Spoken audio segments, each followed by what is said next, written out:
ये कहानी उन दिनों की है जब भगवान बुद्ध अपने शिष्यों के साथ विभिन्न स्थानों पर भ्रमण कर रहे थे और लोगों को जीवन का सार समझा रहे थे। उन्होंने अपने उपदेशों से अनगिनत लोगों का जीवन बदला, परंतु एक ऐसा गुण था जिसे उन्होंने बार बार महत्व दिया, वो था मौन की शक्ति। ये कहानी आपको मौन की वास्तविक शक्ति और जीवन में इसके महत्व को गहराई से समझने में मदद करेगी।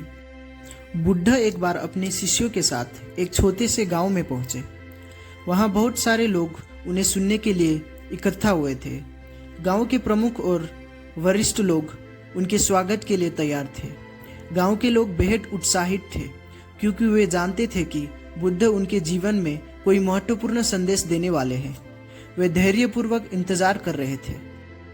जब बुद्ध बैठे तब गांव के प्रमुख ने उनसे विनम्रता से अनुरोध किया, भगवान कृपया हमें कोई ज्ञान का संदेश दीजिए, हमें जीवन में सही दिशा दिखाइए। बुद्ध ने थोड़ी देर मौन धारण किया। उनकी आंखों में गहरा ध्यान था। सभी श्रोता चुप थे और बुद्ध के शब्दों की प्रतीक्षा कर रहे थे, लेकिन बुद्ध ने कुछ नहीं कहा। उन्होंने केवल शांतिपूर्ण मुद्रा में सभी को देखा।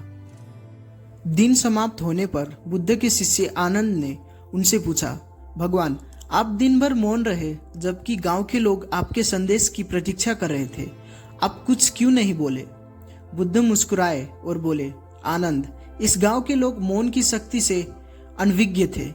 वे केवल शब्दों की प्रतीक्षा कर रहे थे, लेकिन असली ज्ञान शब्दों में नहीं, मौन में है।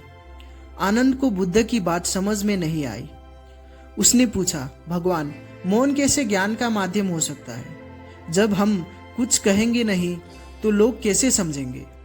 बुद्ध ने उत्तर दिया, आनंद, शब्दों की एक सीमा होती है। कई बार शब्द हमारी भावनाओं और विचारों को सही तरह से प्रकट नहीं कर पाते। मौन वो स्थान है जहाँ सच्ची अनुभूति होती है, जहाँ आत्मा का वास्तविक स्वरूप प्रकट होता है। अगले दिन बुद्ध अपने शिष्यों के साथ किसी दूसरी जगह जाने की योजना बना रहे थे। उसी समय गांव का एक विद्वान जो बुद्ध का विरोधी था, उनके सामने आकर खड़ा हो गया। वो अहंकार से भरा हुआ था और बुद्ध के शांत स्वभाव से चिढ़ा हुआ था।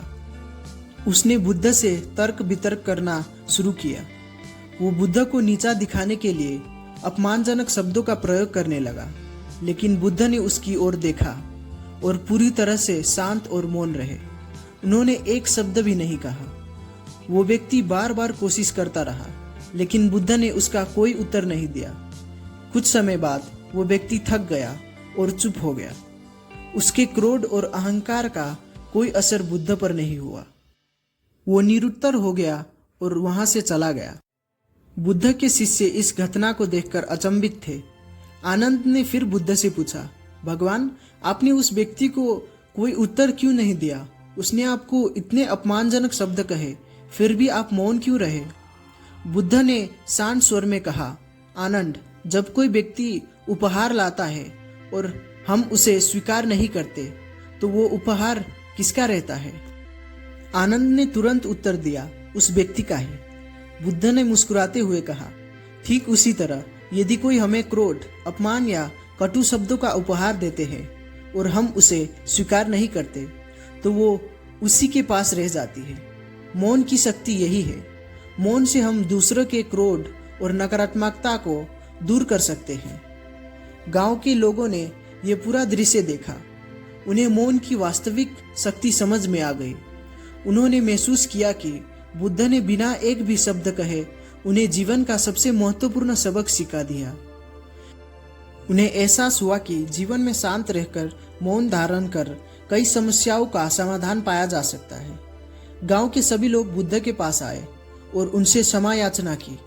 उन्होंने कहा, भगवान हमने आपको समझने में भूल की। आपने हमें मौन के माध्यम से जो शिक्षा दी वो हमारे जीवन में अमूल्य है। बुद्ध ने केवल मुस्कुराते हुए आशीर्वाद दिया। वो कुछ भी नहीं बोले क्योंकि अब लोगों को मौन का महत्व समझ आ चुका था।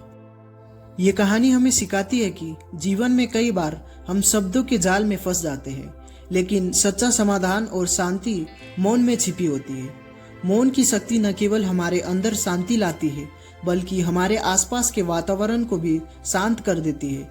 भगवान बुद्ध का यही संदेश है। जब भी हम तनाव, क्रोध या उलझन में हो, मौन धारण करें। मौन हमें आत्मनिरीक्षण और आत्मज्ञान की ओर ले जाती है। सो दोस्तों, ये थी आज की वीडियो। यदि आपको हमारा वीडियो पसंद आए तो हमारे चैनल को सब्सक्राइब कीजिए, वीडियो को लाइक कीजिए, अपने दोस्तों के साथ शेयर कीजिए। तो मिलते हैं नेक्स्ट वीडियो में। Till then, bye bye.